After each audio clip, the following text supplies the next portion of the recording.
জয় মা কালী। আমি দাঁড়িয়ে রয়েছি সিলেট জেলার সিলেট উপশহরের সব থেকে জনপ্রিয় এবং তথা বাংলাদেশে বর্তমানে যে ভাইরাল মন্দিরটির সামনে।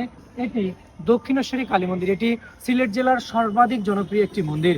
যদিও এই মন্দিরটির এখনো পরিপূর্ণ কাজ শেষ হয়নি, তবে আমি যদি আপনাদেরকে দেখাই, পুরো মহাশ্মশানটি একটা যদি বলি একটা প্রাণ ফিরে পেয়েছে বলা যায়।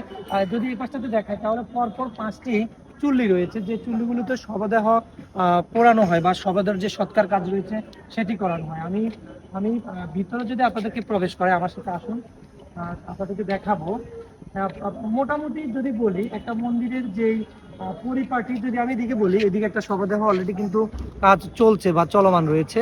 আর এই পাশটাতে যদি আমরা দেখাই, এই পাশটাতে মন্দিরের যে একটা ডিজাইন, এটি আপনারা জানেন কলকাতার যে দক্ষিণেশ্বরী কালী মন্দির রয়েছে, কলকাতার দক্ষিণেশ্বরী কালী মন্দিরের আদলে এই মন্দিরটি নির্মাণ করা হয়েছে। এবং এই মন্দিরটি বর্তমান বাংলাদেশের একটি জনপ্রিয় এবং ভাইরাল একটি মন্দির বলা চলে। তবে আমরা আশাবাদী, আমি চেষ্টা করেছি এই মন্দিরটিতে এসে আপনাদেরকে কিছু দেখানোর জন্য। তো আশা করি আপনাদের ভিডিওটি ভালো লাগলে অবশ্যই লাইক, কমেন্ট এবং শেয়ার করে দেবেন এবং সৌরভ বিদ্যার্থী ফেসবুক পেজের সাথে থাকবেন। জয় মা কালী।